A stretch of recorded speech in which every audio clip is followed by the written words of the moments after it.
শীতল নামের এক নদী অনেকগুলো গ্রামের মাঝ দিয়ে বয়ে যেত।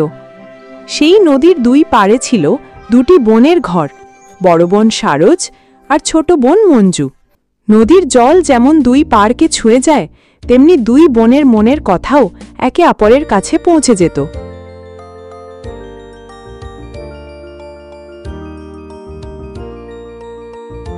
শোনো জি, সকাল থেকে কাজ করে যাচ্ছি, মাটি কেটে আনলাম, জলও ভরলাম। এখন গোসল করে চুলা জ্বালাবো, তারপর রান্না। ততক্ষণে তুমি হাত মুখ ধুয়ে নাও। আজ কিন্তু আমাকে খেতে যেতেই হবে। আজ বীজ বপন খুব দরকারি। আরে ভাগ্যবতী, তোমাকে দেখে মনে হয় তোমার শুধু 2 হাত নয় 4 হাত আছে। সকাল থেকে একটুও বসনি, কিন্তু একটু নিজের কথাও ভাবো। তুমি না গেলেও আমি একা সামলে নিতে পারবো। এমন বলো না, ক্ষেত তো আমাদের জীবন। এক একটা বীজ যদি আমার হাত দিয়ে পড়ে, তবেই ফসলের উপর আমারও অধিকার থাকবে। আর তুমি সাথে থাকলেই সব ক্লান্তি দূর হয়ে যাবে। হাসি মুখে সংসার এভাবেই চলে যাবে। তুমি এক কাজ করবে, আমি আরেকটা। এটাই সুখী পরিবারের চিহ্ন। এভাবেই মঞ্জু আর তার স্বামী মিলেমিশে সংসার চালাত। সারজ চুলায় পাশে বসে রুটি সেঁকছে, পাশে ছেলে বাবলু বসে আছে। খাটিয়ায় তার স্বামী শ্যামু অলস ভঙ্গিতে বসা। সারজ, রুটির গন্ধ ভালো লাগছে, কিন্তু আর কতক্ষণ লাগবে? তাড়াতাড়ি খেয়ে নিয়ে বাবলু আর তুমি জমিতে যাও। আমি আজকে আর যাব না, খুব ঘুম পাচ্ছে। এই যে পতিদেব, সারাদিন খাটে পড়ে থাকলেই চলবে নাকি? ভোর হয়েছে, কিছুক্ষণের মধ্যে দুপুর হয়ে যাবে। না আছে গোসল, না করো ক্ষেতের কাজ। পাড়াপড়শিরা বলে সারজ খেটে মরে আর তার বর শুধু খাটে পড়ে থাকে। আরে আমি আর পারছি না। আরে এত রাগ করছো কেন? আমি একটু আরাম করলেই অপরাধ? আর ক্ষেতের কাজ করেই কত টাকা ইনকাম হয়। বরং কিছু জমি বেচে দিলে আমাদের হাতে মোটা অঙ্কের টাকা আসবে। তাহলে সব জমিই বেচে দাও। তুমি খাটে শুয়ে খাবে, পরে আমি আর আমার ছেলে বাবলু ভিক্ষা করতে হবে। আর শুনে রাখো, আমার বাবা মার সম্পত্তি শুধু আমি একা পাবো না, আমার ছোট বোন মঞ্জুও সমান ভাগ পাবে। তাহলে মঞ্জুকে বুঝিয়ে বলো না, সবটা তোমাকেই দিয়ে দিক। সে তো খুব ভালো, মনে নিশ্চয়ই তোমার কথা মানবে। তুমি ভাবছো মঞ্জু দেবে নাকি যে সব দিয়ে দেবে? তার বড় পরিশ্রম করে খায়। তোমাকেও তার মতো পরিশ্রম করা শিখতে হবে। কিন্তু না, মহারাজ খাটেই পড়ে থাকবে আর আমাকে জ্ঞান দেবে। তুমি কি শুধু তিরস্কারই করতে জানো? এখন খেতে দাও। হায় আমার কপাল, এমন স্বামীই জুটল যে খেটে খাওয়ার বদলে খাটে পড়ে থাকে। এখন আমাকেই বড় কোনো সিদ্ধান্ত নিতে হবে, না হলে বাবলুকে নিয়ে পথে বসতে হবে। প্রায় প্রতিদিনই এভাবেই সারজ আর শ্যামর মধ্যে ঝগড়া হতো। তাদের সংসারে সুখ শান্তি ছিল না।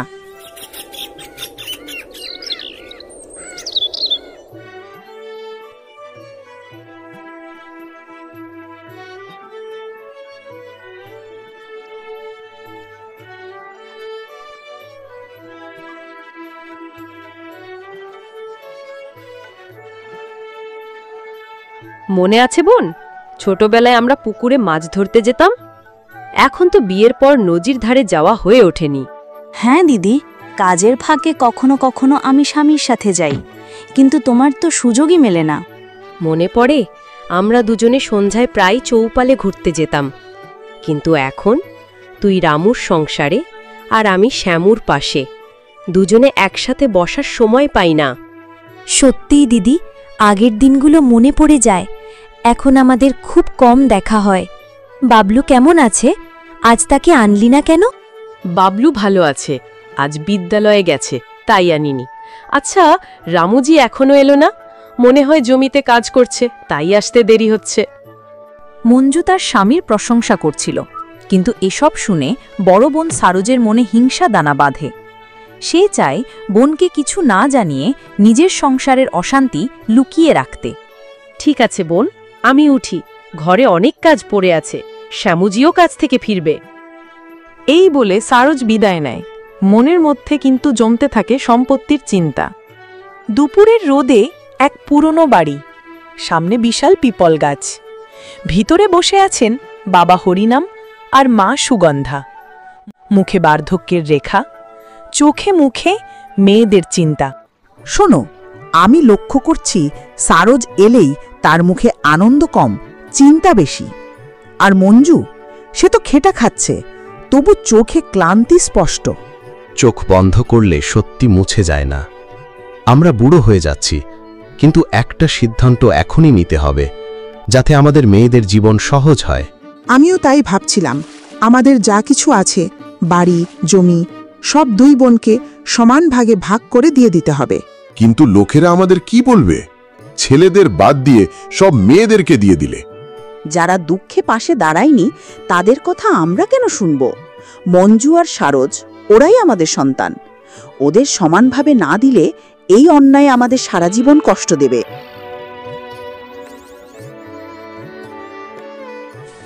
সন্ধ্যায় সারজ রান্নাঘরে কাজ নিয়ে ব্যস্ত, বাবলু পড়াশোনা করছে, শ্যামু খাটে গা এলিয়ে শুয়ে আছে।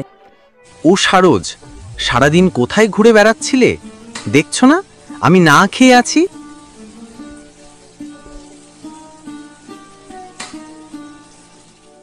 তুমি কি ভেবেছ আমি কি তোমার চাকর? সারাদিন জমিতে কাজ, বাবলু, সংসার সব আমি সামলাই, আর তুমি শুধু খাটে শুয়ে আদেশ করো। আমি তো আগেই বলেছি তোমার বাবার জমি নিয়ে আসো, ওটা বেচে দিলে টাকা আসবে, আমরা আরামে থাকব।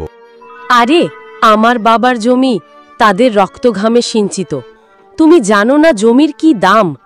কিন্তু হ্যাঁ, আমি চাই নিজের অংশটা নিতে, তবে সেই জমিতে আমার বোন মঞ্জুরও সমান অংশ আছে। এই কথা ভেবে সারজের মনে আরও লোভ জন্ম নেয়।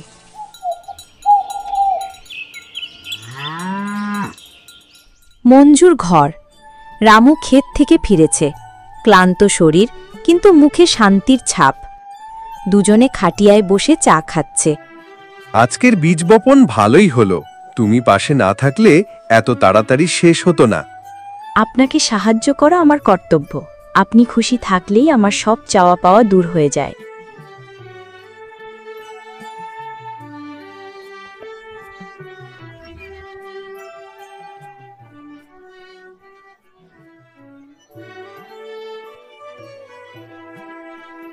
আরে সারজ, এত সকালে একা? সব ঠিক আছে তো? সব ঠিক আছে মা, শুধু মনটা ভারী লাগছিল, তাই আপনাদের কাছে এলাম। কিছুক্ষণ চুপচাপ বসে থাকার পর সারজ আর দেরি না করে সরাসরি মূল কথায় আসে। বাবা, মা, আমি আর লুকাতে পারছি না, আমার সংসার ভেঙে পড়ছে। শ্যামু কোনো কাজ করে না, শুধু রাগ আর অপমান। বাবলুর পড়াশোনা, সংসারের খরচ সব আমার কাঁধে। আমি আর পারছি না। এই বলে সারজ বিদায় দিয়ে চলে যায়।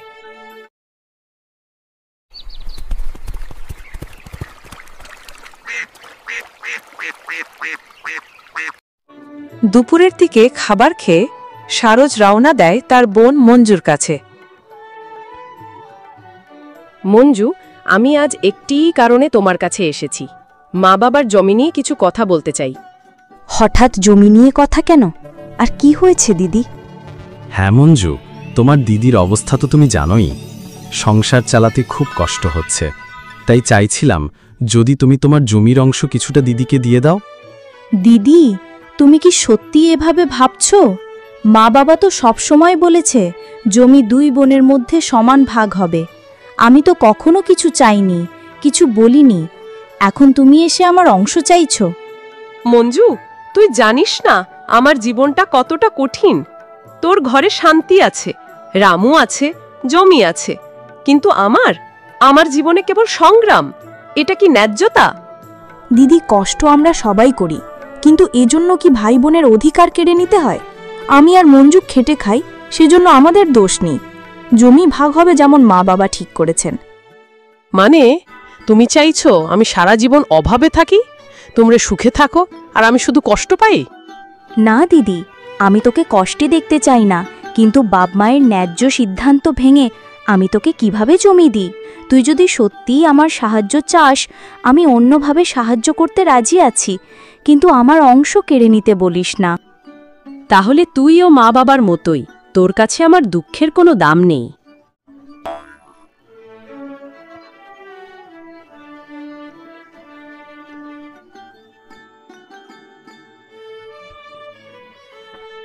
কেঁদো না মঞ্জু, তোমার দিদি দুঃখে বদলে গেছে। সময় সবকিছু বুঝিয়ে দেবে।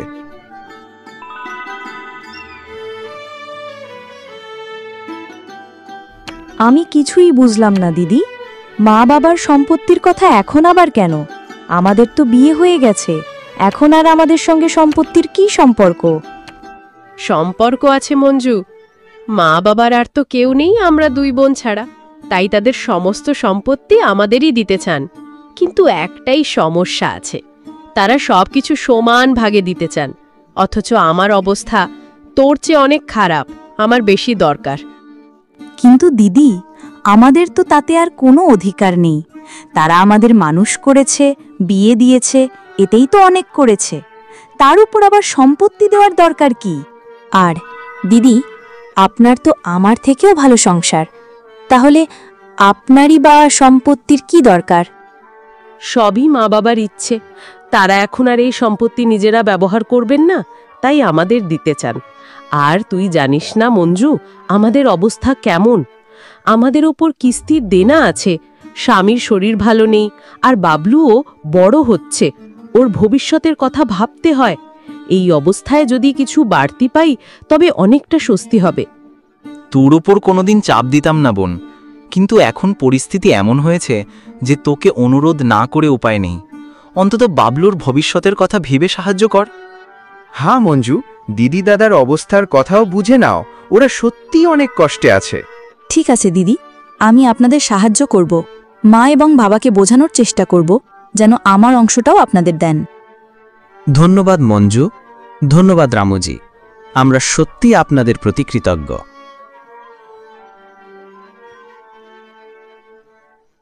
আমি আমার অংশ দিদিকে দেওয়ার কথা ভেবেছি, তোমার এতে কোনো আপত্তি আছে? এতে আমার কোনো আপত্তি নেই, আমি তো এক সাধারণ কৃষক, আমার জন্য যতটুকু আছে সেটাই যথেষ্ট। তোমার মা বাবার সম্পত্তির প্রতি আমার কোনো লোভ নেই, আমি নিজের পরিশ্রমের সংসার চালাতে চাই। ধন্যবাদ, তুমি আমার কথা বুঝলে। কাল সকালে আমরা দিদির জন্য মা বাবার কাছে যাব আর সব সম্পত্তি ওর নামে করে দিতে বলবো।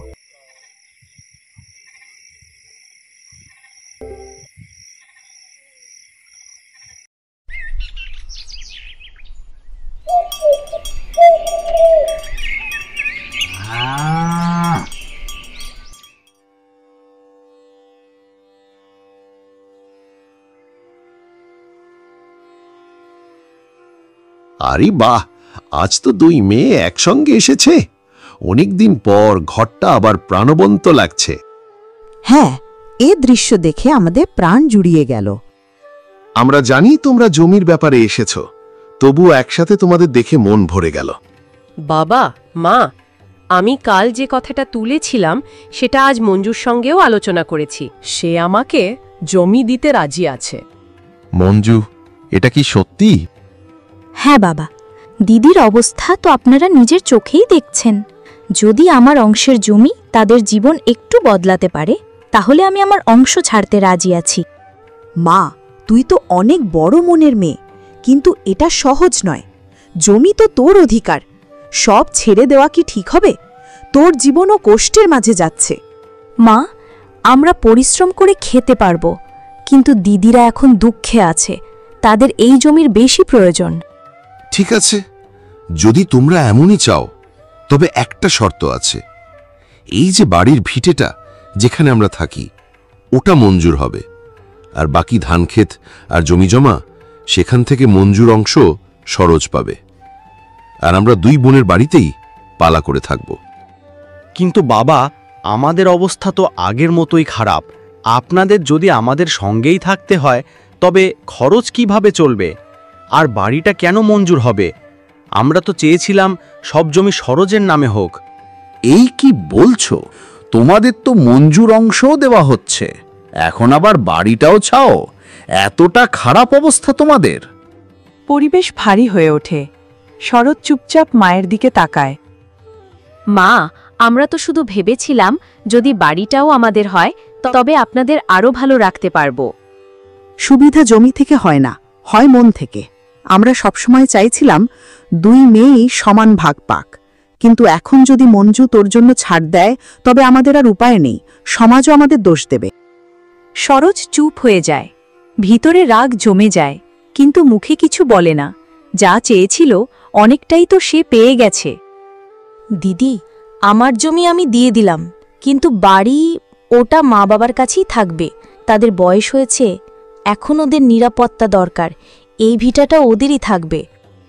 মা বাবা, আপনারা আমাদের সঙ্গেই থাকবেন। আমাদের ক্ষেত খামারে আপনাদের অভিজ্ঞতা কাজে রাখবে, আর ঘরে আশীর্বাদ পাব। ঠিক আছে মা, আপাতত আমরা এখানেই থাকি। যদি কখনো অসুবিধা হয় তখন তোমাদের কাছে চলে যাব।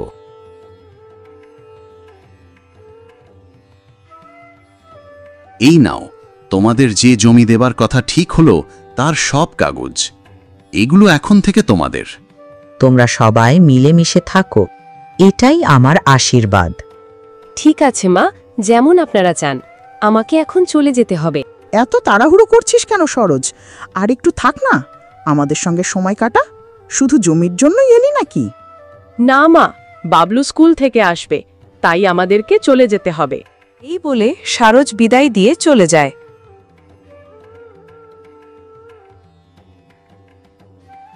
দেখো, কত কষ্টে সব সামলালাম, মঞ্জুকেও রাজি করালাম। জমি পেলাম বটে, কিন্তু বাড়ি তো পেলাম না। ক্ষেত খামার থাকলেও বাড়ি ছাড়া সব অসম্পূর্ণ। গ্রামের মানুষ তো তখনই মানবে যখন বলবে ওদের দুইটা বাড়ি আছে। ঠিক তাই, এখনো কাজ অর্ধেক হয়েছে। যতক্ষণ না এই বাড়িটাও আমাদের হয়, মনে শান্তি নেই। আমাকেই কিছু করতে হবে। কালকে আবার যাব বাবার কাছে। আজ দিদির চোখে এক অদ্ভুত লোভ দেখলাম। আগে কখনো এমন ছিল না দিদি।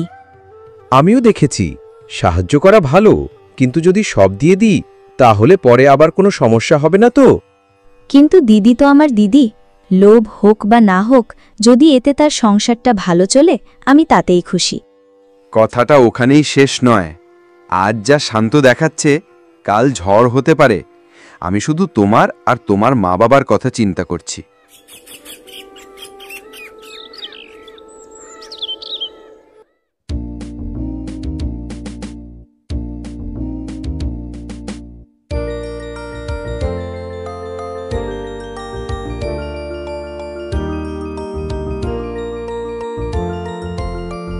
বাবা, গতকালের জন্য ধন্যবাদ। সরোজ কালকে রাতে অন্তত একটু হলেও খেতে পেরেছে, মনটা একটু হালকা হলো। হ্যাঁ ছেলে, আমরা চাই সবাই সুখে থাকুক। কিন্তু একটা কথা ভাবছিলাম, আপনি তো বুড়ো হচ্ছেন, মাও দুর্বল হয়ে যাচ্ছে। এই বয়সে আপনারা একাই বড় বাড়িতে কেমন করে থাকবেন? যদি হঠাৎ অসুস্থ হয়ে যান? মানে, যদি এই বাড়িটা আমাদের নামে থাকতো তাহলে আপনাদের সেবা করা আমাদের জন্যও অনেক সহজ হয়ে যেত। তখন হরিনাম মনে মনে কিছুটা আন্দাজ করতে পেরেছিল শ্যামু কি বলতে চায়। শ্যামু, সেবার সম্পর্ক বাড়িঘরের নামে হয় না, হয় মন থেকে। যদি তুমি আর শরৎ সত্যি মন থেকে আমাদের সেবা করতে চাও, তবে বাড়ি নাম করা ছাড়া করতেই পারবে। আর যদি মনের ইচ্ছে না থাকে, তবে রাজপ্রাসাদও কোনো কাজে আসবে না। শ্যামু মুখ নামিয়ে চুপ হয়ে যায়, কিন্তু ভিতরে ভিতরে আগুন জ্বলে ওঠে। হঠাৎ মাথা তুলে তিক্ত স্বরে বলে ওঠে, ঠিক আছে বাবা, কিন্তু মনে রাখবেন, এভাবে একলা পড়ে থাকলে আপনার এই জেদের জন্য একদিন আফসোস করতে হবে।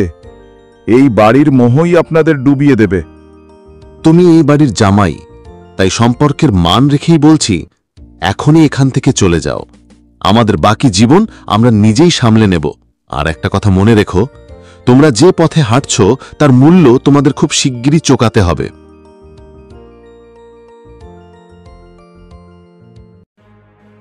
এইভাবে হবে না। যতক্ষণ না মা বাবার বাড়ি আমাদের নামে হয়, আমি শান্তি পাব না। আজ বাবা যেভাবে তোমাকে অপমান করলেন, তাতে বোঝাই যাচ্ছে এত সহজে বাড়ি আমাদের হাতে আসবে না। তাহলে এখন কি উপায়? তাহলে কাল থেকেই খেলা শুরু হবে। আবার মঞ্জুকে বোঝাতে হবে, মা এবং বাবাকে বোঝাতে হবে যে আমাদের সাথেই থাকা তাদের জন্য নিরাপদ। আস্তে আস্তে বাড়িটাও আমাদের নামে করে নেব।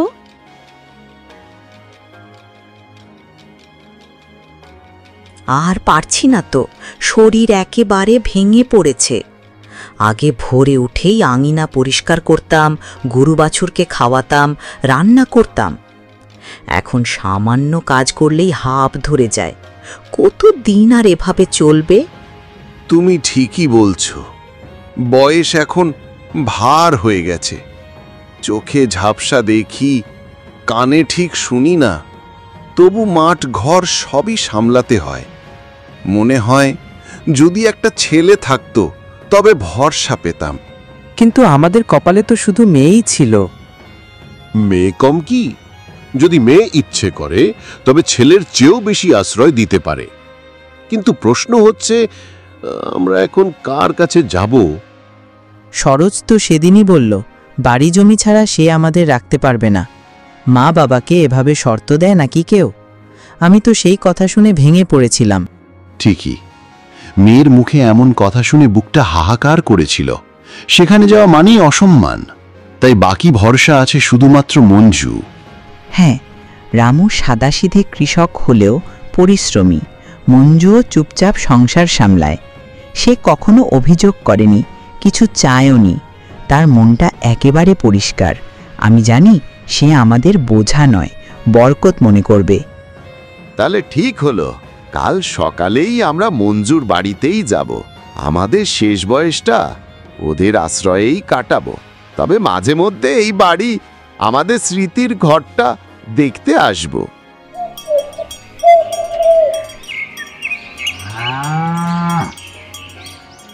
হরিনাম আর সুগন্ধ ছোট্ট একটি বস্তা হাতে নিয়ে মঞ্জুর বাড়ির দরজার সামনে দাঁড়ায়।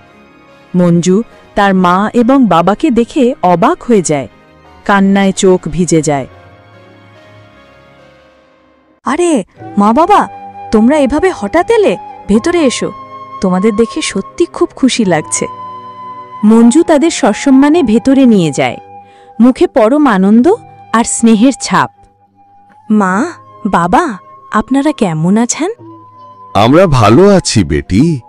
এখন আর একা একা থাকা যাচ্ছে না, শরীরও আর সাড়া দিচ্ছে না। তাই ভাবলাম তোর কাছেই চলে আসি। হয়তো তোর স্নেহ আর যত্নে এই বার্ধক্যটা একটু সহজ হবে। কিন্তু তুই কিছু মনে করছিস না তো? হ্যাঁ বেটি, এখন তুই ছাড়া আমাদের আর কেউ নেই। এখন মন আর কোথাও টিকে না। যদি তোর ইচ্ছা থাকে তবে আমরা তোদের কাছেই থাকতে চাই। না মা, আপনারা আমার জন্য ভগবানের আশীর্বাদ। আমি সবসময় চেয়েছিলাম আপনাদের নিজের কাছে রাখতে, কিন্তু মুখ ফুটে বলতে পারিনি। আজ আপনারাই চলে এলেন, আমার জীবনে সবচেয়ে বড় খুশি। এর চেয়ে আর কিছু হতে পারে না। ঠিক তখনই রামু মাঠ থেকে কাজ সেরে একটু বিশ্রাম নিতে ঘরে ফিরে আসে। ঘরে ঢুকেই হরিনাম আর সুগন্ধিকে দেখে তার মুখে আনন্দের আলো জ্বলে ওঠে। আরে বাবুজি, মাজি, আমাদের ঘরে আসলেন, এ তো আমাদের সৌভাগ্য। এখন আপনারা এখানেই থাকবেন, এতে ঘরে আরো আনন্দ আসবে। চিন্তা করবেন না, আপনাদের সেবা করা শুধু আমাদের দায়িত্ব নয়, আমাদের পুজো। এখন থেকে আমরা এখানেই থাকব। তোমাদের সাথে থাকা আমাদের জন্যও আশীর্বাদ। তোমার মতো জামাই পেয়ে আমরা সত্যিই ধন্য।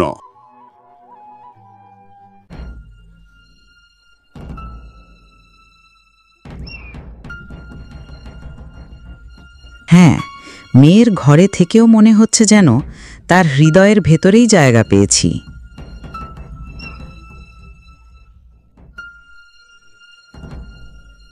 বাহ, তাহলে জায়গা মিলে গেল আপনাদের মঞ্জুর ঘরে। আর আমার ঘর কি পর হয়ে গেল? আমি কি আপনাদের মেয়ে নই? দিদি, তুমি এ কি বলছো? মা বাবা তো জোর করে আসেননি। আমি শুধু বলেছিলাম এখানে থাকলে আমারও ভালো লাগবে। ওরা যেখানে ইচ্ছে থাকুক, তাতে আমার কোনো আপত্তি নেই। হ্যাঁ হ্যাঁ, জানি তোকে বড় ভালো মানুষ সাজার অভিনয় করতে হবে না। আমি কি বুঝি না? মা বাবা তোর ঘরে থাকবেন, তারপর তুই দাবি করবি তুই তাদের সেবা করেছিস। শেষে জমি জমার সব হক তোর হাতে যাবে। সরোজ, এটা কি কথা বলছিস? আমরা তোকে আর মঞ্জুকে সমান চোখে দেখি। আমাদের সহায় সম্বল জমি নয়, আমাদের সহায় সম্বল তো তোমরাই। তোর মনে কিভাবে এমন অবিশ্বাস আসলো? তুই তো বলেছিলি তোর সংসারে টানাটানি চলছে। আমরা কিভাবে বোঝা হয়ে থাকি তোর ঘরে, তাই এখানে চলে এসেছি। এর ভেতরে কোনো ষড়যন্ত্র নেই। দিদি, আমি তো শুধু চাই মা বাবা যেন সুখে থাকেন। আমি তাদের সম্পত্তির দিকে কখনো চোখও দিইনি। আমার কাছে তাদের আশীর্বাদই সবচেয়ে বড় সম্পদ। চুপ কর, খুব শুনেছি তোর এই নাটক। তুই শুধু মা বাবাকে নিজের দিকে টেনে নিয়ে আমাদেরকে দূরে সরিয়ে দিতে চাইছিস। মনে হয় ওনারাও এখন তোর সাথেই আছেন।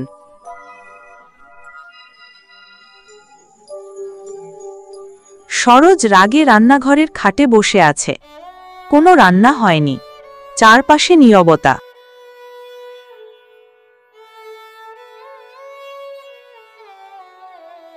আরে কি হয়েছে? এমন মুখ ফলে আছে কেন? যুদ্ধে হেরে আসা সৈনিকের মতো বসে আছিস? আরে অন্তত খাওয়ার তো ব্যবস্থা কর, বাচ্চাও তো ক্ষুধায় আছে। খাওয়া খাওয়া, সব সময় তোমার মুখে একটাই কথা। আজ আমি নিজের চোখে দেখেছি মা বাবা মঞ্জুর ঘরে কত সুখে বসে আছেন, যেন সেই তাদের আসল মেয়ে। সে আবেগে কেঁদে ফেলে, আর শ্যাম গম্ভীর মুখে তার দিকে তাকিয়ে থাকে। আরে কি দেখলি বল তো, স্পষ্ট করে বল। মা বাবুজি এখন মঞ্জুকেই বাড়ির জমি দিতে চাইছে, তাই তো তারা মঞ্জুর বাড়িতে থাকতে শুরু করেছে, যেন কালকে বলতে পারে মঞ্জুই তাদের সেবা করেছে, আসল উত্তরাধিকারী সেই। সে তো চতুর মেয়ে, নিজেকে সাদাসিধে সাজিয়ে সব দখল করতে চাইছে। এমনটাই হয়, তাহলে তুই ঠিকই ভাবছিস, কিন্তু এখন আমরা করবই বা কি? কি করব?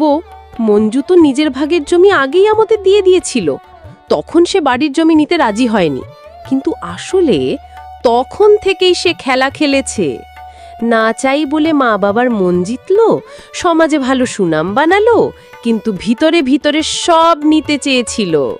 সে জানে ক্ষেতের জমির থেকে বাড়ির জমির দাম অনেক বেশি, তাই এতদিন ধরে ফোন দিয়ে আসছিল। কিন্তু এখন তো অনেক দেরি হয়ে গেছে, যা হবার তা হয়ে গেছে। দেরি নয়, কিছু না কিছু তো করতেই হবে। প্রয়োজনে আমি মা বাবার বাড়িতে গিয়ে দখল বসাবো, কিন্তু মঞ্জুকে এই বাড়ি নিতে দেব না। যা হবে দেখা যাবে। কিন্তু ভাগ্যের লিখন অন্য কিছু ছিল।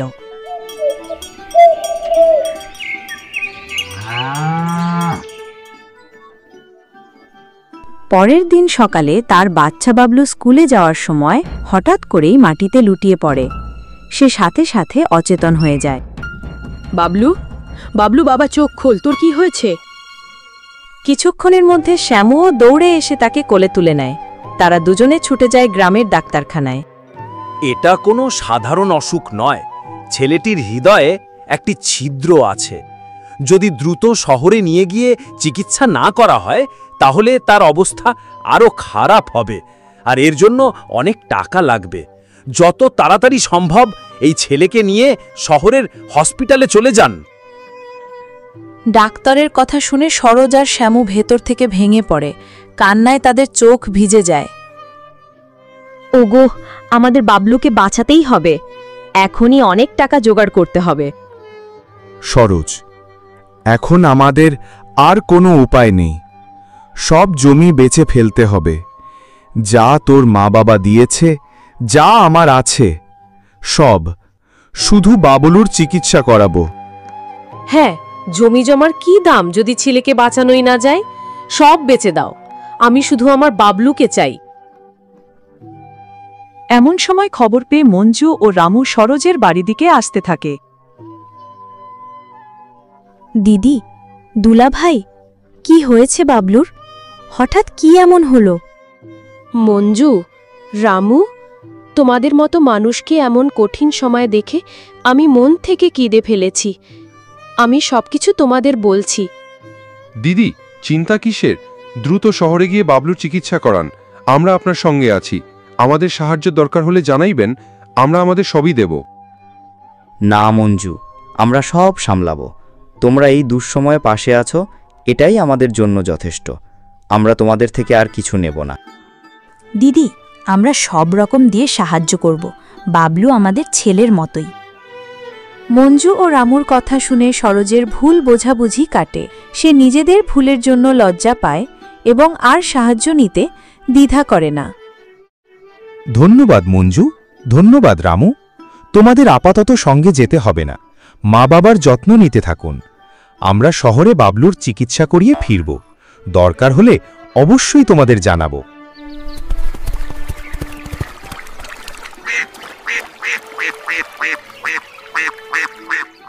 2 দিন পর সরোজ ও শ্যামু সমস্ত জমিজমা বিক্রি করে বাবলুকে শহরের হাসপাতালে নিয়ে যায়। সেখানে বাবলুর চিকিৎসা শুরু হয়।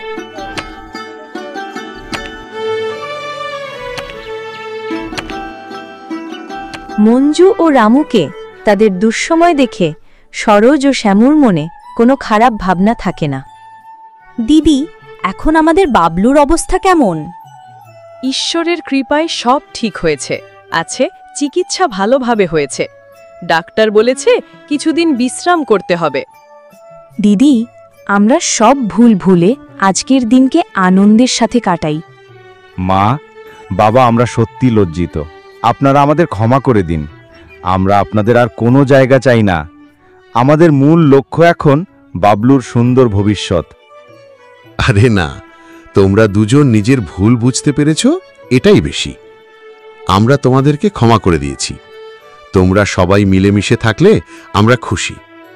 2 বোনের সম্পর্ক আবার আগের মতো সুদৃঢ় হয়। সবাই হাসি খুশিতে দিন কাটাতে থাকে।